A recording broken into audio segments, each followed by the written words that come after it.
A frustração do alemão começou minutos antes da corrida. Na comunicação de rádio, veio a ordem que nenhum piloto deseja ouvir. Desculpe, temos um problema hidráulico. Precisamos desligar o carro. Venham para o pit lane. A mensagem do engenheiro Steven Patrick encerrou qualquer possibilidade de disputa antes mesmo da luz verde em Monza. Hülkenberg, que largaria da 12ª posição, tinha chances reais de lutar por pontos. Porém, como explicou mais tarde o chefe da Sauber, Jonathan Whitley, a falha foi detectada ainda no grid. Tudo estava bem no grid no início. Depois, quando ligamos o motor no grid de largada, descobrimos um problema hidráulico. O próprio piloto percebeu que algo não estava normal. Pouco antes do início da volta de apresentação, as coisas ficaram um pouco agitadas. A equipe ainda tentou ganhar tempo adicionando fluido hidráulico para que ele pudesse ao menos iniciar a prova, mas a decisão final foi de cautela. Whitley explicou a escolha. Como era uma unidade de potência nova, decidimos estacionar o carro por segurança. Essa informação é particularmente relevante. Tanto Hülkenberg quanto Gabriel estavam utilizando novos motores em Monza. Como esta já era a 4ª troca da temporada,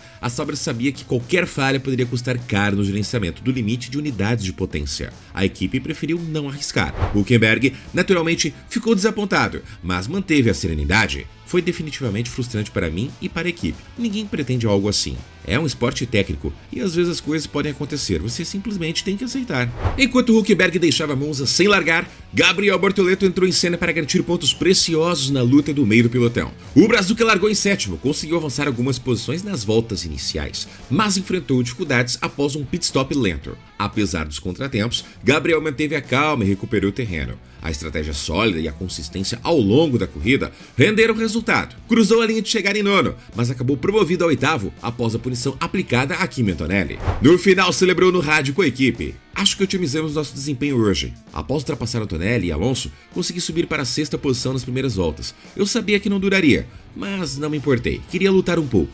Contra adversários em estratégias diferentes, como Lewis Hamilton e Alex Albon, ambos largando de pneus duros, Gabriel reconheceu que não havia muito a fazer. Ainda assim, os 4 pontos conquistados o levaram a 18 na tabela de pilotos, ocupando agora a 16ª posição do campeonato. O brasileiro, entretanto, brincou com um detalhe curioso de suas corridas em 2025. Sempre que marco pontos, ninguém abandona antes de mim. Em Monza, porém, teve um pequeno alívio. A punição de Antonelli e o abandono de Fernando Alonso por falha na suspensão ajudaram a consolidar o resultado. Enquanto a frustração de Hülkenberg mostrou os riscos do limite de motores e da complexidade técnica da Fórmula 1 moderna, Gabriel deu à equipe suíça um respiro ao manter a Sauber viva na briga pelo pelotão intermediário. Os 4 pontos conquistados pelo brasileiro reforçam sua evolução desde o GP da Áustria, quando marcou pela primeira vez na temporada. Já para Hülkenberg, resta a esperança de que a falha hidráulica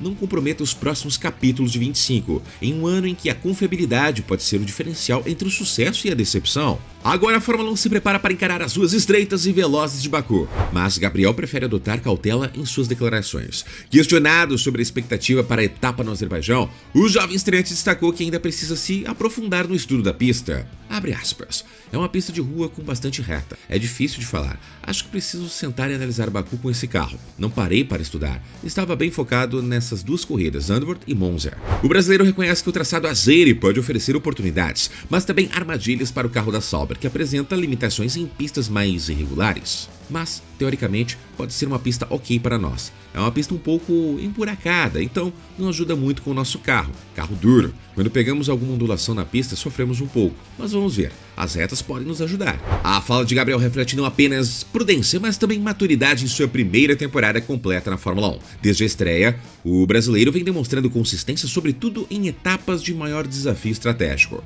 Após conquistar seus primeiros pontos lá na Áustria em junho, ele já soma 4 resultados na zona de pontuação. Em Monza, o desempenho mostrou novamente sua capacidade de manter calma sob pressão. A parada lenta, que comprometeu momentaneamente a corrida, poderia ter resultado em frustração. No entanto, Gabriel reagiu com solidez, aproveitando abandonos e punições, mas também mostrando velocidade quando foi necessário. O GP do Azerbaijão, tradicionalmente imprevisível, costuma ser palco de incidentes, bandeiras vermelhas e disputas intensas graças ao traçado que mistura retas longuíssimas com setores estreitos de baixa velocidade. A Sauber, que vem tentando se consolidar no meio do pelotão, pode encontrar no circuito tanto oportunidades de pontuar novamente, quanto riscos de novos contratempos. Nesse cenário, a cautela de Bortoleto faz sentido. A equipe precisa estudar como o carro se comportará em relação às ondulações do asfalto e, ao mesmo tempo, encontrar maneiras de explorar o motor e a eficiência em linha reta. Com o campeonato entrando em sua reta final, cada ponto conquistado pode ser decisivo para Sauber na batalha do meio do grid. E para Gabriel Bortoleto, cada etapa representa a chance de consolidar sua posição como um dos estreantes mais promissores da temporada 25. Max Verstappen voltou a mostrar força em grande estilo na Fórmula 1. No GP da Itália em Monza, o piloto da Red Bull conquistou uma vitória convincente, quebrando a recente sequência de domínio da McLaren e ao mesmo tempo celebrando uma mudança de mentalidade dentro da equipe. Mesmo após perder a liderança das primeiras curvas, o neerlandês manteve a tranquilidade. Com um ritmo consistente e confiança no equilíbrio do carro, não demorou a retomar o primeiro lugar e abrir vantagem sólida até a bandeira quadriculada. Abre aspas, foi um grande dia para nós. A primeira volta não correu da melhor forma, mas depois estávamos a voar. O carro estava muito agradável de guiar e consegui gerir o ritmo muito bem durante a primeira parte da corrida. Penso que paramos na altura certa e com os pneus duros no final foi possível atacar mais, já que são mais resistentes. Uma execução fantástica de toda a equipe. Estivemos sempre fortes ao longo do fim de semana e é muito bom vencer aqui. A disputa inicial com Lando Norris, que havia saltado melhor na largada, não abalou a confiança do tetracampeão. Ele afirmou que já percebia desde cedo a força da Red Bull no ritmo de corrida. Percebi logo que o ritmo era bom, só precisava estabilizar. Houve bastante luta no início, mas rapidamente voltamos à frente. Na coletiva de imprensa, Verstappen detalhou as mudanças que fizeram diferença em Monza. Segundo ele, a sensação ao volante melhorou consideravelmente em comparação às últimas etapas, quando a McLaren parecia ter vantagem clara. Finalmente o carro estava mais equilibrado, e isso permitiu extrair todo o potencial. Antes parecia que éramos passageiros, agora o carro responde melhor e os pneus comportam-se de forma mais normal. Fizemos uma estratégia mais tradicional, com pneus médios e duros, enquanto a McLaren arriscou com a esperança de um safety car, o que também explica a diferença final. O contraste com a aposta da McLaren em um cenário de corrida caótica mostrou-se determinante para a diferença de performance ao longo da prova. Vamos à nova filosofia da Red Bull. Se o triunfo em Monza serviu para devolver confiança ao time, Max fez questão de reconhecer que a Red Bull também passa por um processo de transformação interna. Nos últimos meses, a equipe vinha enfrentando dificuldades para encontrar a direção certa no desenvolvimento e ajuste de setup. A chegada de Lawrence Max, ex-Ferrari, trouxe uma nova metodologia de trabalho que já mostra resultados. Até aqui, estávamos a disparar em várias direções com o setup sem controle total. A chegada de Laurent ajudou muito. Faz as perguntas certas e conseguimos encontrar um rumo mais claro. Em Zandvoort, já demos um passo em frente. E aqui, outro ainda melhor. A vitória em Monza não apenas consolidou o nome de Verstappen, mas ainda o colocou na briga pelo título, apesar de ser bem difícil. Mas também representou um marco importante para a Red Bull, que parecia perdida frente ao avanço da McLaren. O triunfo, acompanhado das mudanças estruturais dentro da equipe, pode significar o início de uma recuperação consistente rumo à parte final da temporada. Na noite de domingo, após o GP da Itália, havia apenas um tema em destaque no paddock de Monza: a polêmica ordem da equipe da McLaren. A decisão que devolveu a Lando Norris a posição perdida para Oscar Piastri após um pit stop mal executado gerou intenso debate entre chefes de equipe, pilotos e jornalistas. Para André Stella, chefe da McLaren, tratou-se de uma questão de princípios, mas a justificativa não impediu as críticas. Enquanto a direção da McLaren preferiu destacar a lealdade entre seus pilotos, alguns rivais viram a escolha como arriscada. Toto Wolff, chefe da Mercedes, chegou a afirmar que teme que a equipe britânica tenha estabelecido um precedente perigoso, capaz de influenciar futuras disputas internas na Fórmula 1. O curioso é que, apesar de toda a controvérsia, não houve qualquer discussão pública entre Norris e Piastri que aceitaram a decisão sem atritos aparentes. Para entender a dimensão da situação, alguns jornalistas recorreram a comparações históricas. Imaginou-se, por exemplo, um cenário em que Ayrton Senna teria cedido a posição a Alan Prost em 1989 para compensar um erro de pit stop cometido pela McLaren. Uma hipótese que soaria absurda para qualquer fã de automobilismo.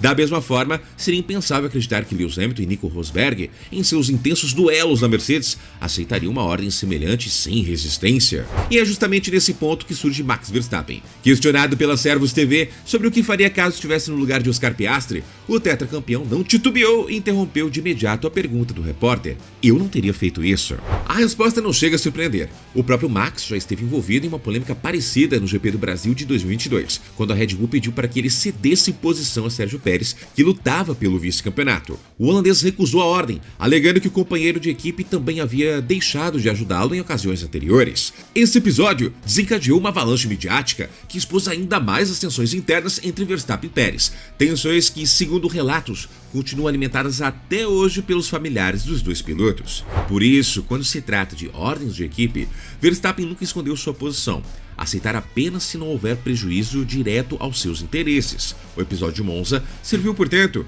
como mais uma oportunidade para o neerlandês reforçar sua postura inflexível. Se no paddock o clima era de polêmica, Max demonstrou desinteresse. Durante a coletiva pós-corrida, enquanto os jornalistas insistiam no tema da ordem da McLaren, o piloto da Red Bull chegou a deslizar para o lado e fingir dormir, mostrando claramente que estava cansado do assunto. Um jornalista holandês tentou provocá-lo ao perguntar diretamente o que ele teria feito no lugar de Norris ou Piastri. A resposta foi curta e desafiadora. Eu sei que você quer uma resposta engraçada para isso, mas isso não é problema meu.